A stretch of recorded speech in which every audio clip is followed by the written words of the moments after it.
There it goes. Okay. So it's great to see you all. As is customary, I start off with a story. So the story is a couple weeks ago, I went to a kosher restaurant.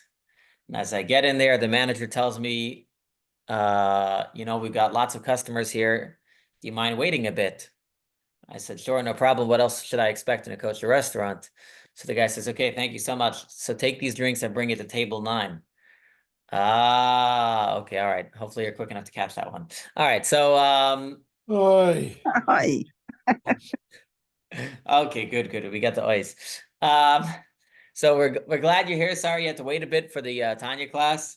It's been it's been 2 weeks, but we're back here, and I don't see any reason not to be able to do next week. So we'll do that as well. 2 weeks, we'll see. It's the week of Thanksgiving, so I don't know what people will be up to. So let's jump in here. We're in chapter 24. If you have the Practical Tanya, it's page 270, 271. And just to bring you up to speed once again, we're in a lengthy discussion. We are in this lengthy discussion of the second paradigm of Tanya, what's called the easy way to inspiration is what we'll call it. Of course, when we say easy, we just mean easier. Nothing is really easy in life.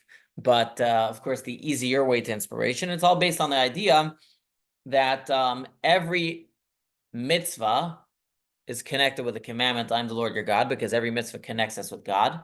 And every sin is connected with idolatry because every sin disconnects us from God.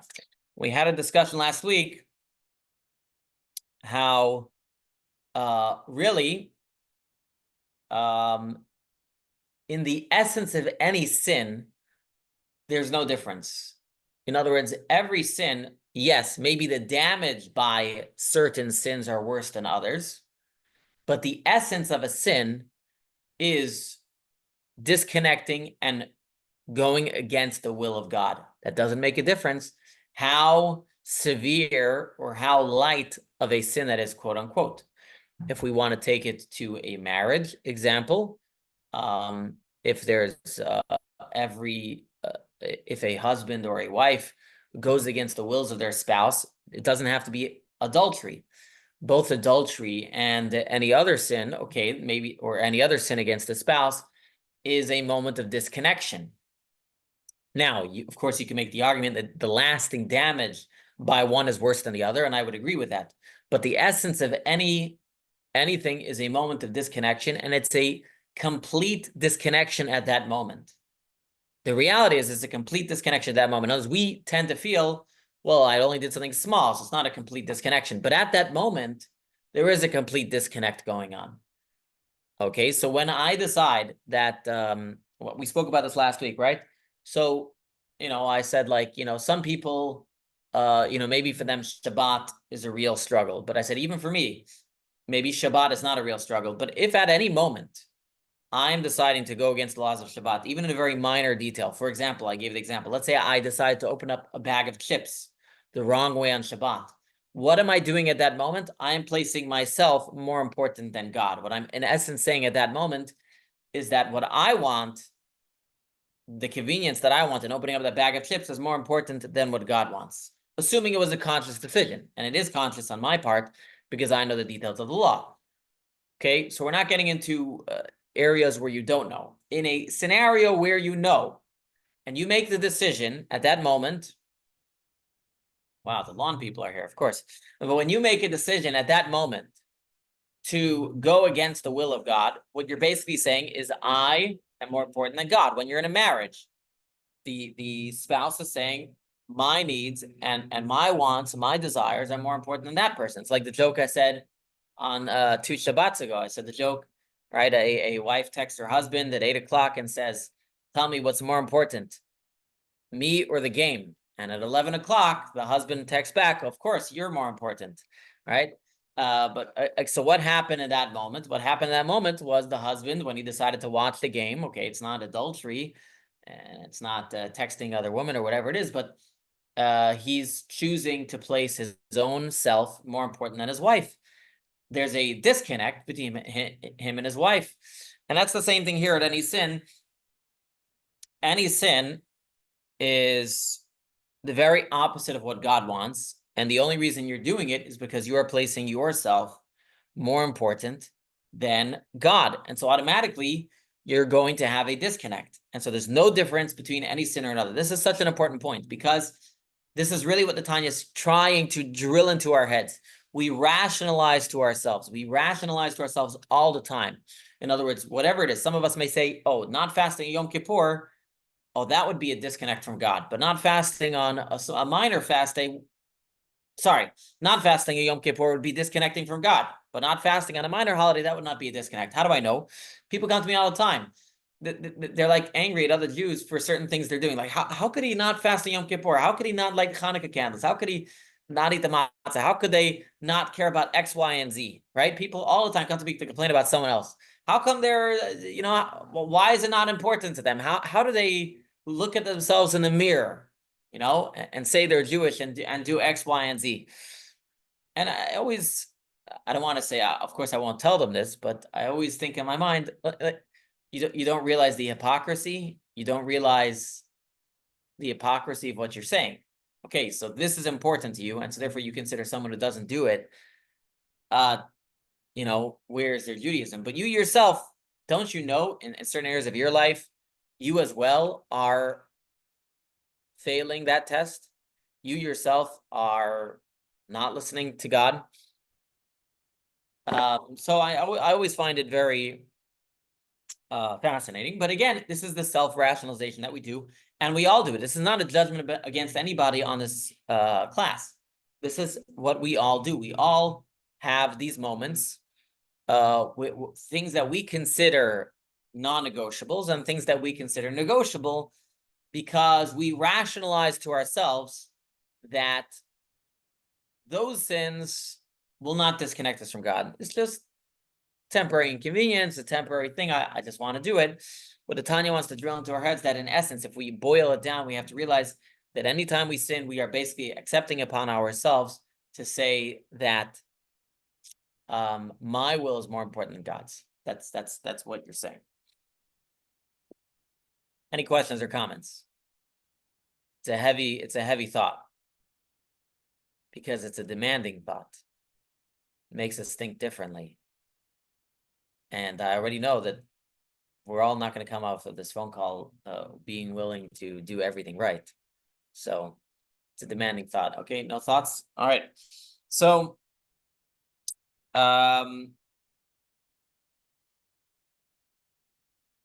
there was a text last week. We're just going to read it.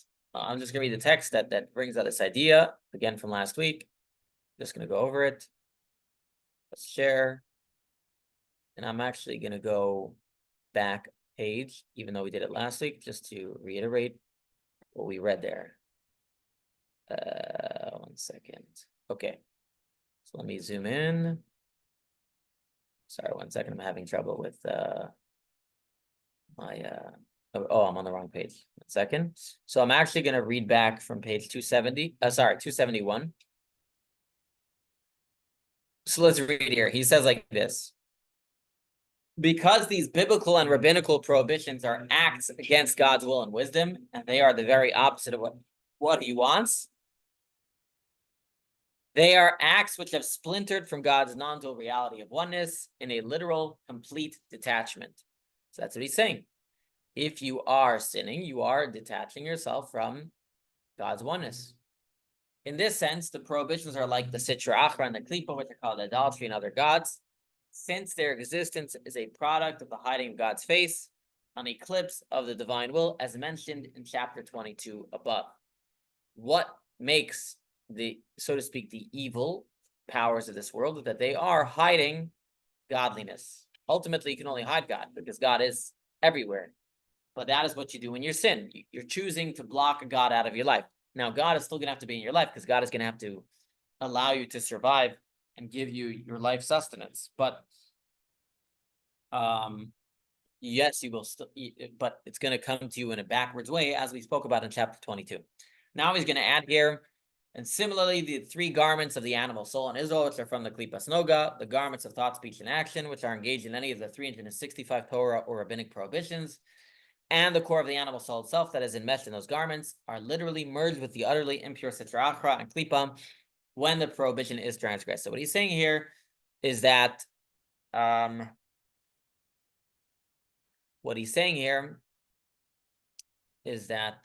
animal soul is completely both. Sorry, you're all the garments that you're using. Remember, each soul has his garments. So the animal soul's garments at that moment are meshed with the Sitra Achra and the Klipa, that is the evil power, the evil side, the other side.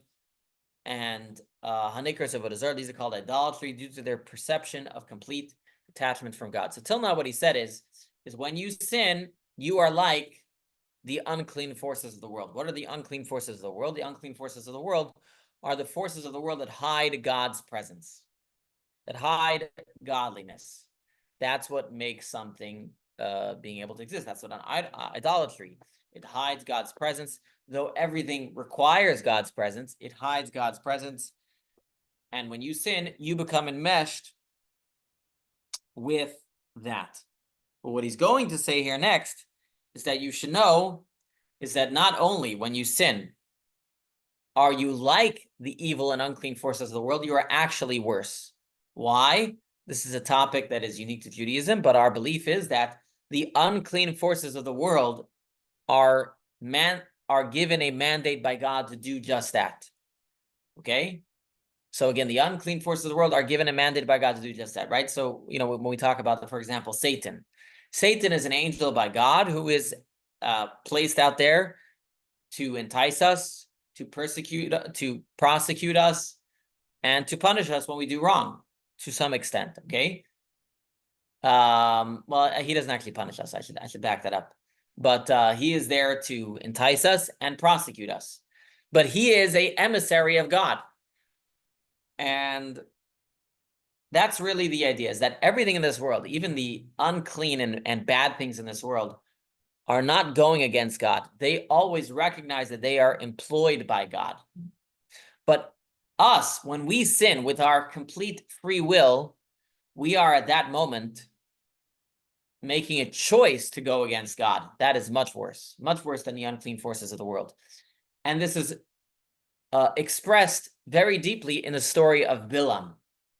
Many of you may remember from the Torah, there was a prophet, a wicked prophet, and his name was Bilam. Now, Bilam, he was hired to curse the Jewish people.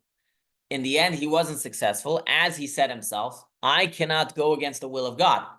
Even though he would try to curse the Jewish people, but he was trying to do different things to allow God to have God allow him to curse. He himself recognized he cannot get the Jewish people. He could not curse them. But then what did he do? It says when he left, he gave advice. He gave advice that, you know what? He told the king of Midian, I can't curse the Jews, but I have an idea for you. Why don't you send the Midianite woman and get the Jews to sin? And that ploy was successful. So here you have something very fascinating. Bilam could not curse the Jews because God did not allow him to curse the Jews. Even Bilam, the wicked prophet. But what he was able to do was to entice us and allow us through our own free will to sin. So what this tells us is that our sins can take us farther than the unclean forces of the world. The Bilams of the world cannot force us to sin. The Bilams of the world cannot curse us. But the Bilams of the world can entice us. And if we choose to sin, then we are worse than the Bilams of the world. We are choosing to go against the will of God. That is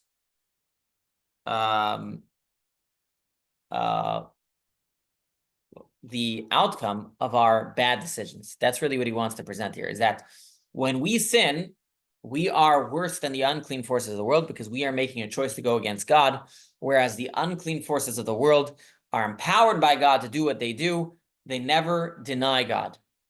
So let us read this section inside.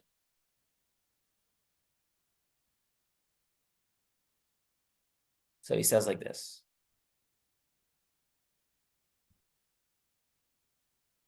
The Tanya will now make the bold assertion that if you transgress a prohibition, you are worse than the klipa. Klipa, as we explained in previous classes, they're the unclean forces of the world. Klipa means a shell. It means it hides God. So when you sin, you're worse than the klipa. Ultimately, these impure forces were created by God for a reason, to give you free choice, and they're just doing their job. You, on the other hand, should know better than to be sucked into their false allure. And he continues, and what is more, when you transgress a prohibition, your animal soul and its garments are subordinate to the impure klipot and become its accessory, and so they are really much worse and lower than the impure klipa itself. The Tanya now offers two explanations why through transgressing a prohibition, you are worse than the klipa itself. So he says, because one, the force of klipa has no physical body, and by transgressing, you endow it with one, allowing yourself to become a vehicle of expression for the klipa. So this is an interesting point. Let's see if he expands upon it. If not, I will. Okay. So the klipa is an energy. Klipa is an energy. Let's give an example. This is more of a mystical topic, but it's a very interesting idea. Klipa is an energy, and it vivifies certain things in this world. But when you sin, you allow that energy physical expression. I'll give an example of eating pork. Pork does get its sustenance from a klipot. But at the end of the day, it's not the lowest level of the klipa, because pork doesn't necessarily have to be bad. Pork, in its essence, can be eaten by Gentiles, and it's fine, and it's okay. But you can also take a pig and make a football out of it. That might be okay too. But when we choose to sin by eating pork, I am now allowing a certain negative energy to enter that pork, to enter the physical body of that pork, bringing it lower than where it was before. And so that's his point here, is when we choose to sin, we're taking something that maybe had a potential to be really bad and actually making it really bad. Most things in this world are not actually at their lowest level until we take it and do with it that bad thing, right? There's nothing in this world.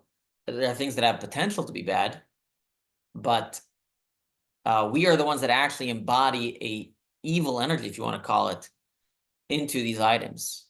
So we are the ones that are actually taking things and dragging them down.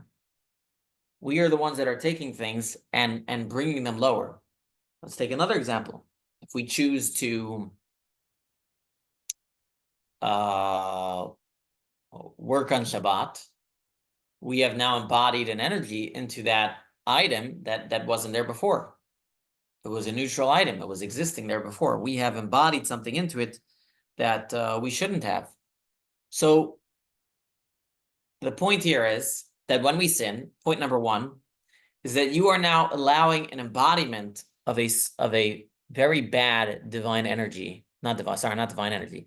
You're allowing the embodiment of a very bad klipa energy into the physicality of this world. So that's reason number one, that when you sin, you have brought more negative energy into this world. Now, though this is a Kabbalistic concept, I think the world at large knows this idea, is that we as human beings, so to speak, have the energy both to make the world a better place and to make the world a worse place, okay?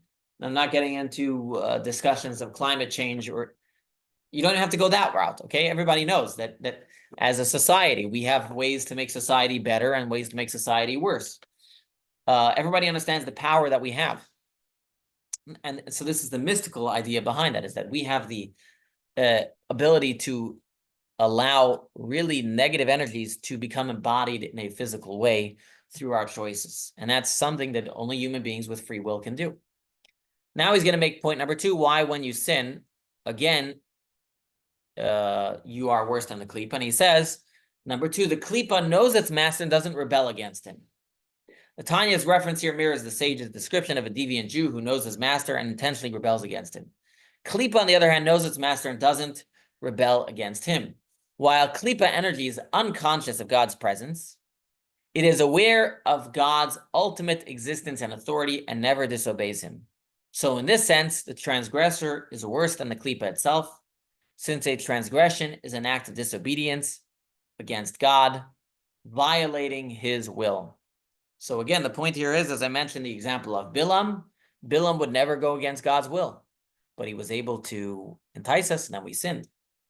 Oh, the Tanya stuff talks about it. The klipa does not do its job of sending out negative agents without being told to do so, God forbid. As Bilam, who acted as an agent of impure forces, said, I cannot transgress the word of God, etc. So even though Bilam, you might want to say, did not like God's choices, and so in a sense, he tried to deny God in his life, he always understood that he was a messenger of God and that he could not do anything against God. As much as he hated it, he wouldn't himself go against God. So he says like this, but if this is the case, how can klipa, which obeys God, be termed idolatry? Surely idolatry represents disobedience towards God. Remember we said earlier that Elokim Acherim, foreign gods, is the name for the klipa. The klipa is called foreign gods, just as foreign, it means they turn their back to God. Different elements where we spoke about how they get their nurture from God in a backwards way. This is like this. Even though klipa is called idolatry, that is only because klipa denies the presence of God within itself, but it does not deny God as a distant cause of the universe. And idolaters recognize this fact, and they call him God of gods, as we shall see below. I just want to explain here. This is going on an interesting historical piece. People know of idolatry in different ways. But if you look at the history of idolatry, think about it. How did idolatry come about? Adam and Eve were created by God. How did their kids suddenly fall into idolatry? So Maimonides explains, and the Talmud explains, whatever. The Jewish history says that in the beginning, they didn't deny God.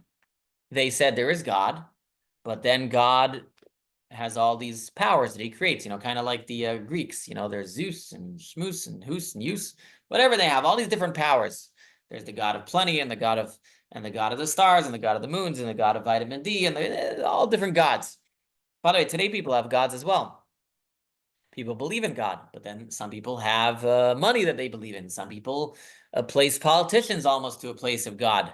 We see this in the election sometimes. And that's falling into a trap of idolatry. When we place too much faith in a politician, that's also idolatry. The original idolatry, the idolatry of Adam's descendants. When they said, yes, there's a God, but I'm placing my eggs in this basket. And we have to realize ultimately it's God that runs the world. Yes, we have to vote and we have to do things, but we should never give too much importance to the elements around us, because that is idolatry. It's also placing too much trust and faith in your work or in your lottery ticket or whatever in your life that you are worshiping. Many of us make this mistake that the original idolaters made, in which we would call God the God of gods. It sounds a funny thing, but we do that in our lives.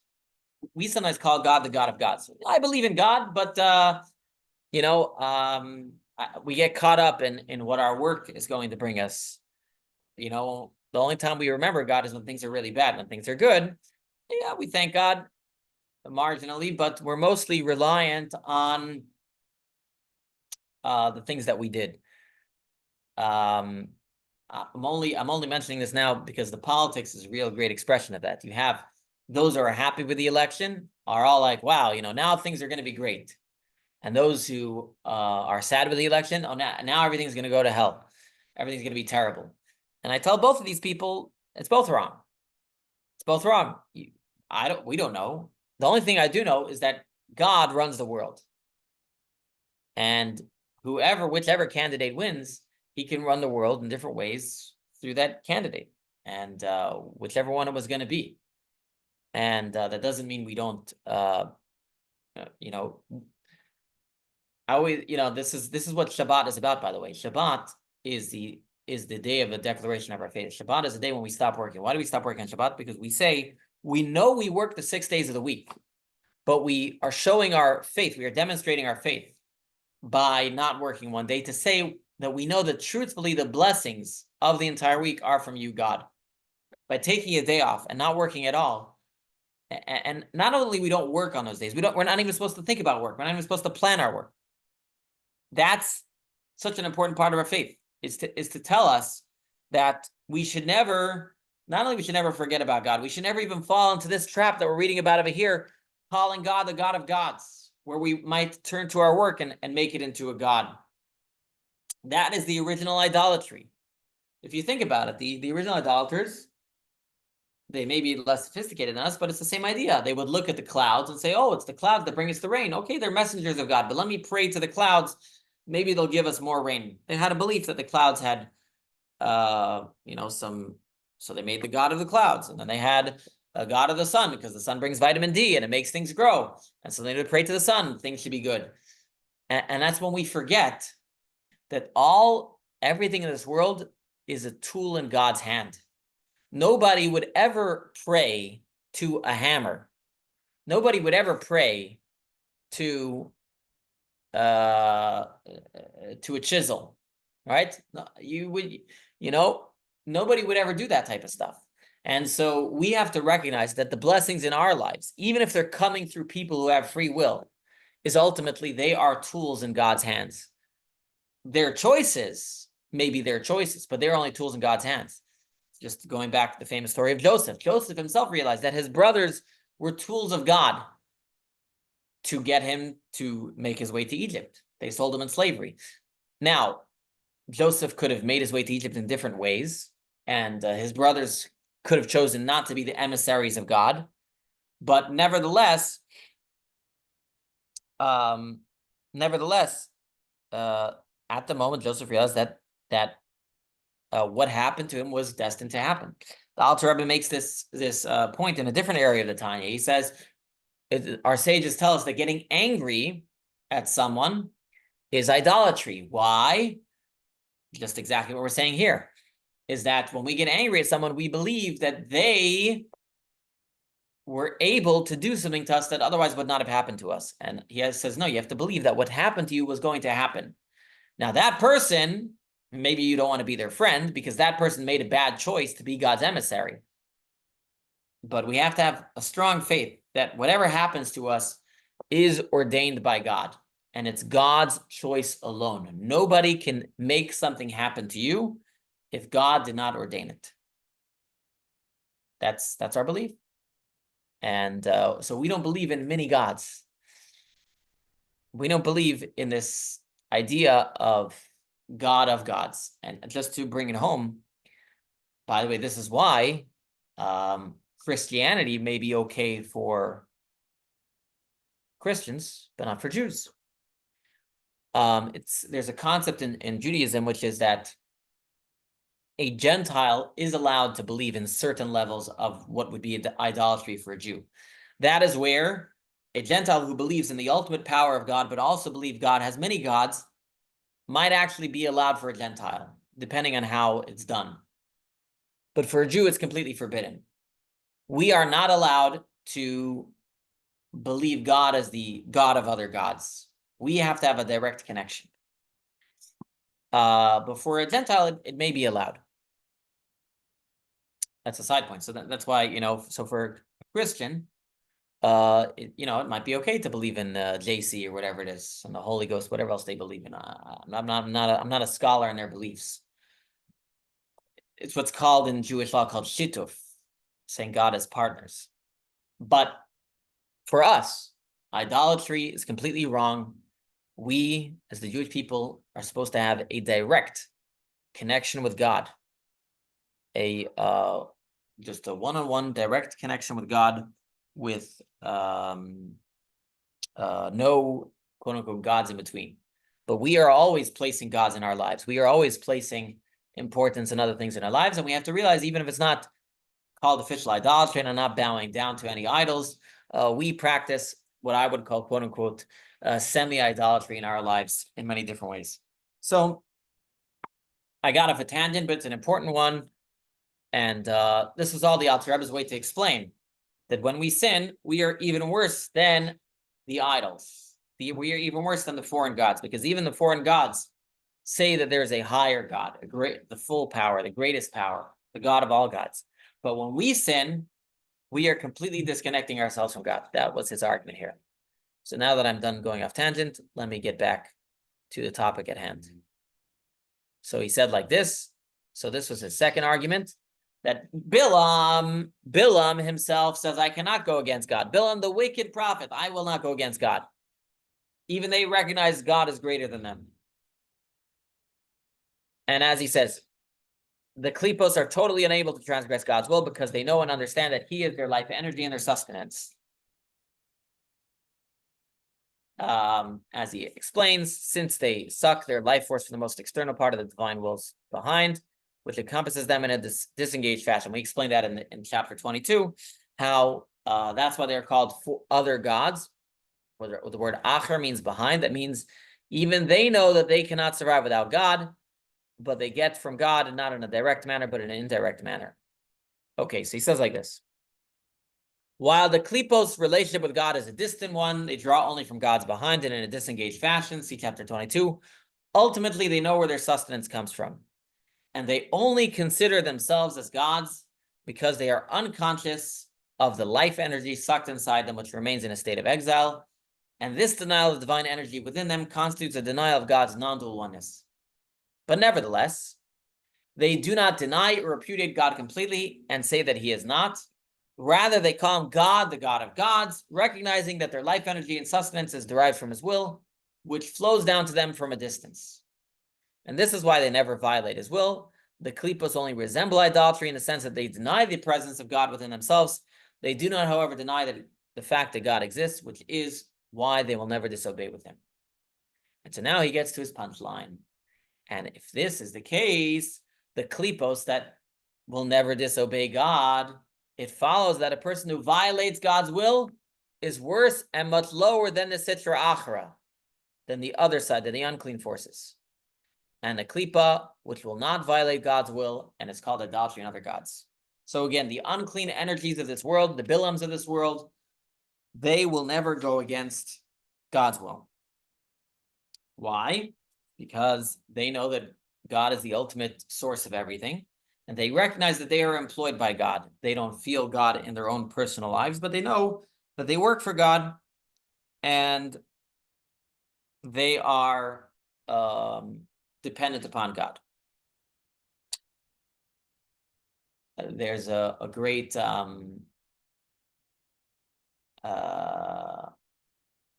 a great cartoon out there, a Jewish cartoon on Chabad.org. It was about this rabbi through his computer, he made a hologram of himself. But this hologram became so self-aware that he thought that he was the real rabbi, and the original rabbi was the fake. And so ultimately he pulled the plug on the computer, and so the hologram disappeared. Why am I bringing up this story? And I think there's lots of movies that have the same theme as well, where holograms pull the plug in themselves. That's exactly what we're doing when we're sin. When we sin, we are worse than the klipot. The klipot, they feel like the hologram. They feel like they're separate. But they know ultimately where their life sustenance comes from. When we sin, it's like us trying to pull that plug. We are feeling completely independent of God. And this is what he says. So the transgressors, utterly disconnected from God's non-dual oneness, more than the klipa itself, is as if he denied God's oneness more than the klipa, God forbid.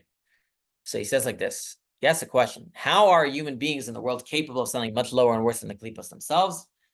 And he answers, as stated in Eitz Chaim, section 42, end of chapter 4, that the evil in this physical world is the dregs of the coarse klipas left over at the very end of the refinement process. So he's giving a mystical answer. Passing down the spiritual worlds, there is a refinement process where most of the good is retained above and the dregs are sent down to the next world.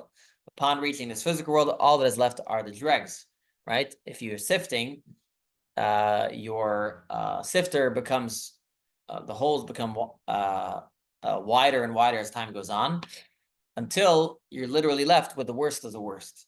That's what the Kabbalists explain as this world. The highest worlds are the most refined. They were created with a very strong sifter. where only the best was retained, and then lower sifters and lower sifters. And so we got the most coarse material in this world. So he says like this: since the klipos themselves are a spiritual force rooted in the world above, they exist in a pure, more truthful place, and consequently are incapable of disobeying God. This physical world on the island, which consists of dregs left over from all the good that has been extracted by the upper worlds, is a place of greater divine eclipse, and that is why all the affairs of this world are tough and evil, and wicked men prevail. So this is just an interesting side note, that this world is the most coarse of all, and he explains mystically why. If a higher world is more spiritual, what that means is that they sifted out the more coarse elements, and as that process goes farther and farther, the more coarse elements are left here. So some more spiritual worlds might have more refined evil elements, but this world has the most evil. The evil that exists in this world does not exist anywhere else. And of course, we know it's, of course, intentional to give us free will. So now to summarize the two important lessons that I think we picked up in this section. Number one was this topic that we just spoke about at length of the many gods we might place in our worlds, and that itself is a problem. But the truth is that when we sin, we're actually worse than that. When we sin, we are completely blocking out God from our life at that moment. We are completely blocking out God from our life at that moment. Now, you may tell me, Rabbi, that's not true. When I sin, I'm not completely blocking out God from my life at that moment. I know I'm a Jew, and I'm choosing at this moment to sin. Why do you say I'm completely denying God at that moment? That's going to be the next. That's going to be the next section.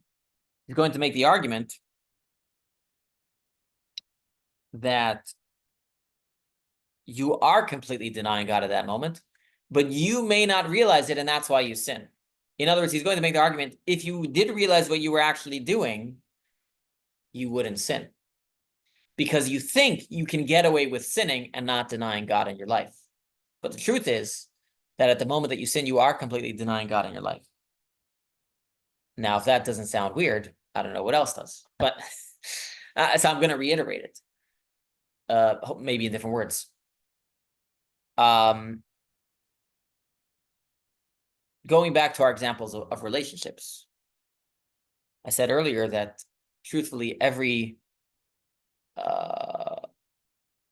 why do relationships have these ups and downs, many ones all the time?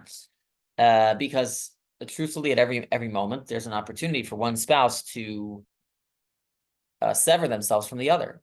If the spouse chooses to watch the game instead of spending time with their spouse, if that's what's demanded at that moment, okay, assuming that's what assuming the wife's not being overburdening on her husband or whatever else it is. Not going to get into all the variables, but right. So many a husband will say, "Well, I'm just watching the game," when in reality they don't realize the hurt that they're causing their spouse, the disconnection that's going on there. But they don't feel it.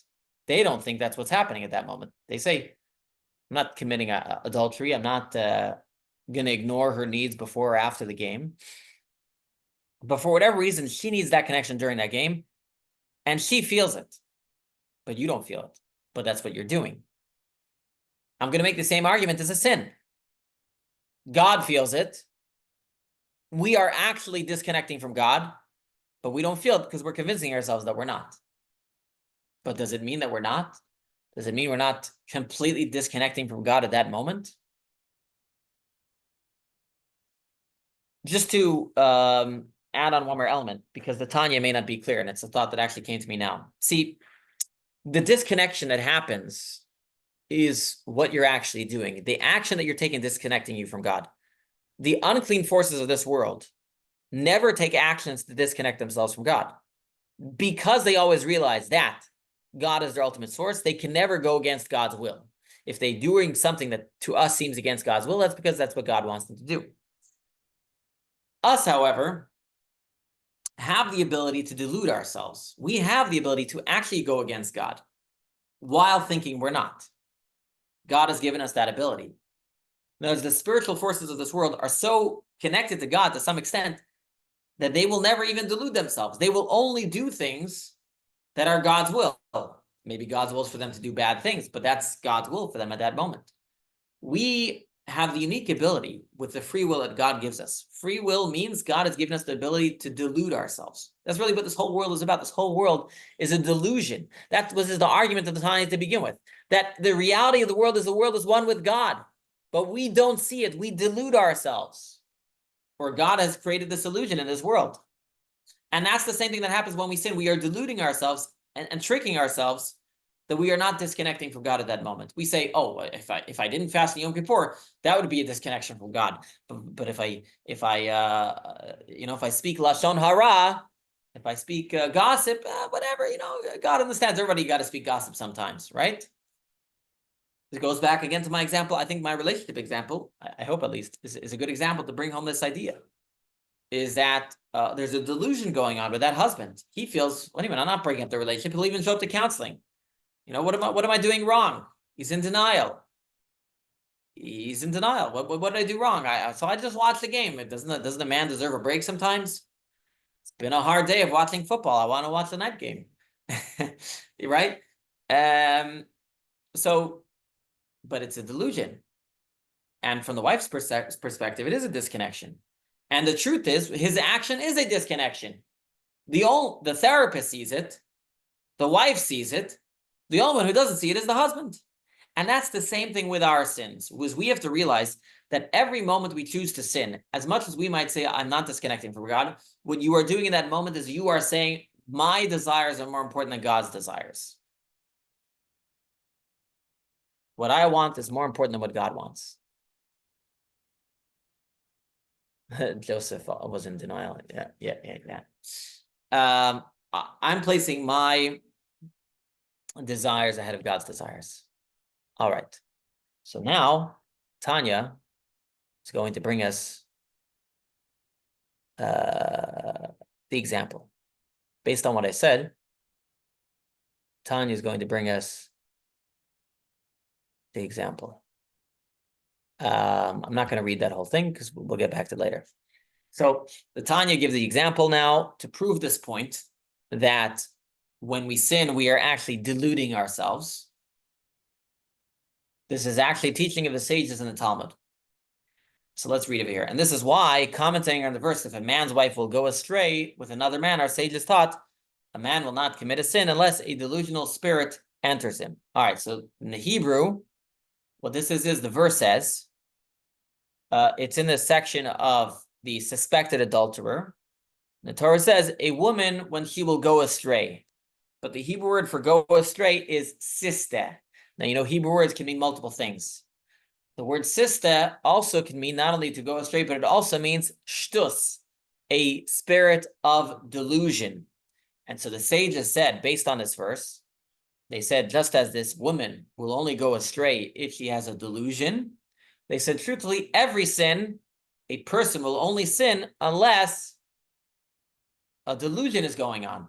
And so as the question is, as Practical Tanya asks, well, why do you say every sin is a delusion? Surely some sins are simply a result of overwhelming passions. Why do you say every delusion?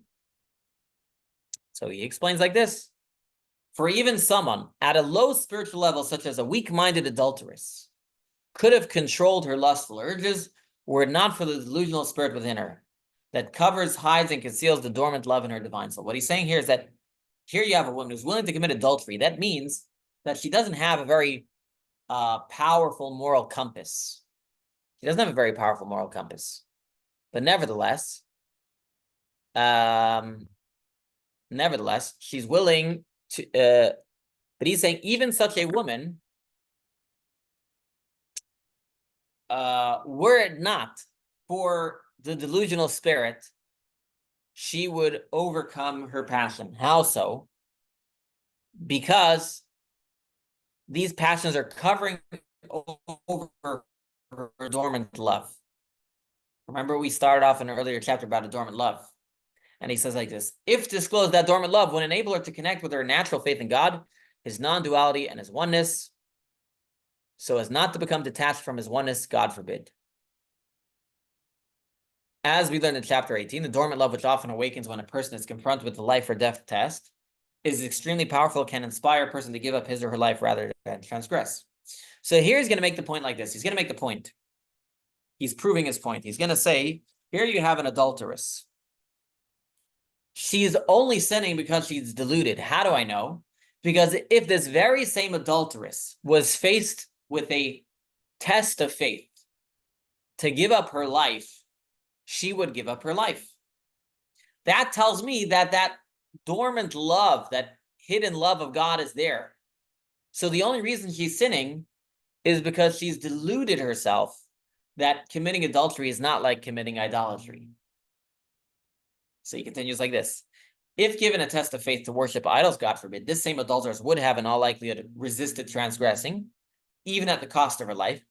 She would have even given her life rather than offer an empty vow to an idol, in which she did not believe in her heart at all. Tanya marvels at the inconsistency here. Certainly, then, she could overcome the temptation and desire for adultery, a sacrifice which is easier than suffering death. May God spare us. Passing over the opportunity for an adulterous union, which he is not prepared to do, is a far smaller sacrifice than death, which he probably would be willing to do. If put to the test like so many other Jews, why is she unwilling to make a relatively small sacrifice of a one-time pleasure, and yet in another situation, she would be willing to sacrifice all future pleasures? And this question is a question, by the way, we can ask ourselves. How come Yom Kippur, that's difficult, fasting 24 hours. That one I do. But something small, like just making Havdalah. Why don't I make Havdalah Saturday night? It's easy to make Havdalah Saturday night. Just take a cup of wine or grape juice. Why am I doing one and not the other? So clearly a delusional spirit is at work to inspire such inconsistency. Tanya's argument here that any transgression might be avoided by contemplating one's willingness to die for God follows a passage in Sefer Chassidim by Rabbi Huda Chassid, a German pietist and mysticist. And he says like this: when something comes your way, which is against God's will, or your impulse to evil pressures you to transgress, contemplate that if you were faced with a forced conversion, you would undergo torture or death for God. And if you choose death over life, then all the more so should you resist your impulse to evil, for this is a comparatively small matter. The Tanya now suggests how the impulse to evil might attempt to counteract this argument. So saying like this, you might say, Rabbi, hold off. You might say, what do you mean? I can draw a distinction. How can you compare idolatry to adultery? Oh, they rhyme. So he says like this. And if you have the practical Tanya, it's page 277. And the distinction she presumably makes in her mind between the prohibition of bowing to an idol and that of adultery, arguing that the latter is far less severe transgression and is therefore tolerable, this argument is also from the delusional spirit of Klippa. As we have seen, any transgression of the Torah, biblical or rabbinic, represents a profound disconnection from God. It is true that some transgressions have more of a grave consequences than others. But when we speak of violating the divine will, every transgression shares the quality equally. To think otherwise is delusional. Why is the delusional spirit effective when it comes to adultery, but it fails when it comes to an ultimate test of faith, such as bowing down to idols? Because the delusional spirit can obscure the divine soul's influence only up to the level of Chachma, that is up to but not including Chachma. I'm going to read this a little faster and explain. And the reason why the delusional spirit can't obscure Chachma is because the divine light that is present in Chachma, which enables Chachma to see the truth directly, reject all rationalizations, as mentioned above. So he's just saying, at a very simple level, is that a delusional spirit can only delude you so far. Can only delude you so far. But in actual reality, the idea that adultery is more tolerable transgression is an unfounded rationalization, because even with a minor transgression, the perpetrator violates the divine will and is thereby detached completely from God's non-dual reality and oneness. See, we tend to conflate consequences with the damage of the action. We tend to conflate and say the reason why a certain action is wrong is because of the consequences that it causes. But that's not always true. That's not always correct. It's not a matter of what it is. It's a matter of what's going on in the connection or disconnection. My example of marriage, that example can apply in many areas of life. It can apply to doing the dishes. It can apply to, it doesn't make a difference what the consequence of the action is. So you wasted an evening, big deal. So the dishes weren't done, big deal. The consequences of the action do not necessarily define what the action itself was. And the action itself is a disconnection. That's his argument. We, though, live here in this world, and we're always looking for what are the consequences. Can I get away with something? If I can get away with it, and the way I know if I can get away with something is based on the consequences. So you might open up the Torah. Actually, I'll give another example. A lot of people look at me. It's all. This is how people want to read into Judaism what they want to read. I'll give an example. There are many people that, okay, obviously the Torah is against homosexual relationships, right? But there are some very judgmental people out there that take the Torah and use it as a reason to say that homosexual people are like the worst. So they tell me, Rabbi, but look, the Torah says it's an abomination. It says it's an abomination. To be homosexual is an abomination. I'm an abomination. And I tell them, you know what else the Torah says is an abomination? Eating not kosher. Eating not kosher is also an abomination. So you know what? If you want to play that game, I can play that game too. And so that's what I'm saying. We tend we look at consequences. We look at things that are said about things, and we tend to make conclusions about it based on that. But it's not true. The any sin that anybody does is a disconnection from God. So some sins have more consequences than others. But we can't look at the punishments, look at the lines that it says about things, and therefore make our decisions in life of what we're going to do. Oh, only things Torah says abomination, those are the things I'm not going to do. Right? Or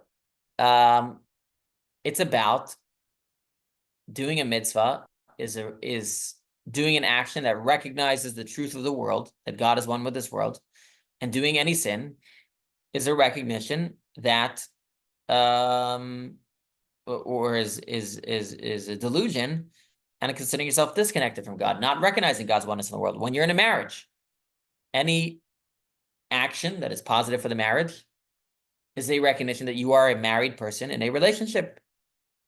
And anything that goes against the marriage is a focus on yourself and a lack of awareness of you being in a relationship. You're not a single person anymore. You are in a relationship. You are beholden to do certain things. You can't just do what you want. If you want to do what you want, don't be married. But if you're married, it doesn't make a difference what the consequence of the action is. You are every single moment a married person, and you have to act as such.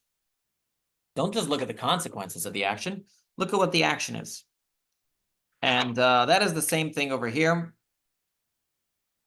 Tanya wants to make the argument that that we are all like that adulteress. The adulteress has a delusion in her mind. She is willing to give up her life, but yet she'll commit adultery. So here you have someone who's willing to commit a very grave sin, but yet would not transgress another sin. How is that possible? It's only possible because there's a delusion, and we have to realize that we are living with a delusion. Does that mean everybody's going to walk out of this Tanya class and do everything right? No, but hopefully make you walk out of the class and feel guilty. Spoken like a true Jew. No, I'm kidding. Listen, nobody changes overnight, but we have to change our mindset. We have to stop judging. It's very damaging to Judaism. This is really, I'm going to stop here, but it's a very damaging idea to Judaism to base our Judaism based on reward and punishment. because it also makes us feel like I have to do certain things because God will reward me, and I have to not do certain things because God will punish me. Throw that paradigm out of your mind. Those are consequences based on the action that you've done. What mitzvos and averos, what good deeds and sins are, is all about my relationship with God. And therefore, I should never say, well, it's another answer to another question. People say, well, I'm not doing this mitzvah, so I shouldn't do this mitzvah. Again, every mitzvah is important in and of itself. It doesn't make a difference that Shabbos is quote unquote a more important mitzvah and shaking a lulav and etrog is a less important mitzvah. This is no such thing, really. The essence of every mitzvah is a recognition of God in your life and the oneness and his duality in this world. So you don't have to do one mitzvah to do another.